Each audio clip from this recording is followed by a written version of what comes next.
l'intro de l'émission où Daniel dit c'est le football contre le néant. C'est juste dramatique de dire des choses comme ça. Je trouve que c'est scandaleux et je trouve que c'est surtout manquer de lucidité ou alors c'est regarder le match sans décodeur. Et je vais m'expliquer parce qu'au-delà des mots, c'est bien après de valider par des propos qui sont cohérents et j'espère que les miens le seront.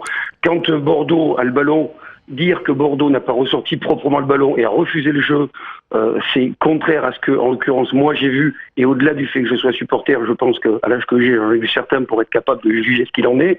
Je pense que le but qu'on marque, c'est une construction à 3 qui se joue à une touche de balle ou presque, qui amène le but de Touré. Je pense que la première occasion la plus dangereuse, elle est bordelaise, elle est aussi sur Touré au premier poteau de Mandanda. Derrière, on a effectivement notamment une occasion sur Plasil à un partout. Alors, ça ne veut pas dire que Marseille ne mérite pas de marquer ses buts, ça ne veut pas dire que Marseille ne mérite pas de gagner, ça veut dire que quand tu n'as pas Diabaté, avec ce que ça veut dire Jussier, avec ce que ça veut dire CV qui ne sont pas là, parce que forcément, dire qu'il n'y a pas les Marseillais, c'est très bien. Dire aussi que dans le 11 titulaire, il manque 2 des 3 meilleurs buteurs girondins l'année dernière, c'est aussi considérer qu'on fait ce que l'on peut avec ce que l'on a. Et je trouve que ce soir, dire que Bordeaux c'est le néant, c'est peut-être comme d'habitude, parce que je vous écoute plus souvent que d'habitude, que je pourrais le permettre presque, c'est refuser de considérer que Bordeaux a aussi voulu gagner, n'a pas gagné, Marseille mérite sa victoire, mais considérer, et j'aimerais quand même que Daniel me dise en quoi c'est le néant quand on voit le match des Girondins ce soir. Daniel. Déjà, dans ce que tu as dit, il y a 2 choses. C'est que la première partie, je veux bien l'entendre, ça permet de discuter. La deuxième partie, on ne peut pas en parler quand tu soulignes les absents.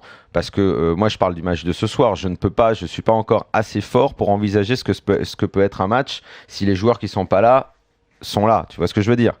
Donc tu conviens avec moi qu'on va zapper la deuxième partie de ton propos parce qu'elle n'a rien à voir avec le match de ce soir. Tactique employée. Non mais aussi. D'accord. Moi je parle du match de ce soir. C'est aussi les excuse-moi Daniel. C'est aussi les automatismes d'habitude de jeu. Non mais moi.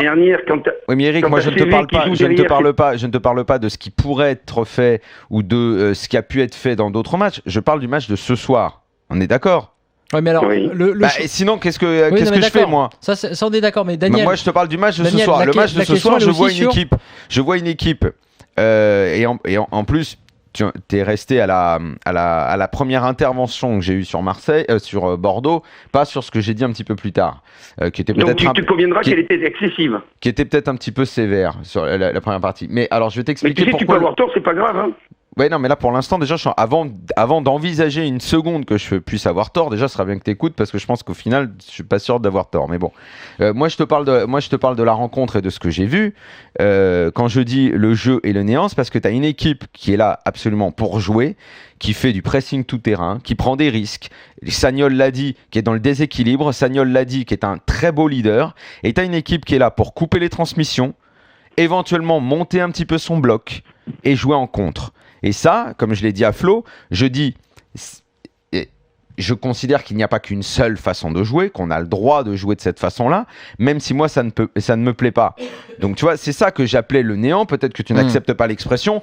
Alors, si tu veux, j'enlève l'expression néant. Tu parles suffisamment bien français pour considérer que le néant, c'est 0. Ouais. Si c'est binaire, c'est 1 ou 0. D'accord. Alors, Eric, je vais te faire plaisir. Je vais te faire plaisir. Si c'est ça, d'accord, tu as raison. J'enlève le néant et je vais dire. Non, mais je te fais plaisir parce que je le pense, pas pour juste te faire plaisir. Non, c'est pas me faire plaisir. C'est juste faire preuve de mesure en considérant que quand on joue à 3 devant et qu'on se projette avec un milieu qui a me dis pas qu'il y a l'ambition de gagner, ça non, en revanche on va pas être. Je veux bien enlever néant, mais il y a l'ambition de garder le 0-0 le plus longtemps possible. Non, je suis pas d'accord. Mais non, Daniel. Ah non, il a raison là, Eric. Eric a raison. Non, Sagnol vient pour jouer le contre et la preuve, la première occasion elle est bordelaise, il vient pas pour ne pas marquer, il ne reste pas dans ses.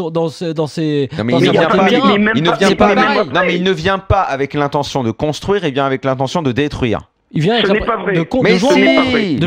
il vient pour couper les transmissions. Mais il ne vient pas pour jouer, il vient pour déjouer, pour faire déjouer l'autre. Il vient pour jouer. Il le dit lui-même. Écoutez, il y a comment s'appelle l'adjoint de Sagnol, j'oublie son nom. Guillou. Non, mais non, pas Guillou, c'est pas Matriciano.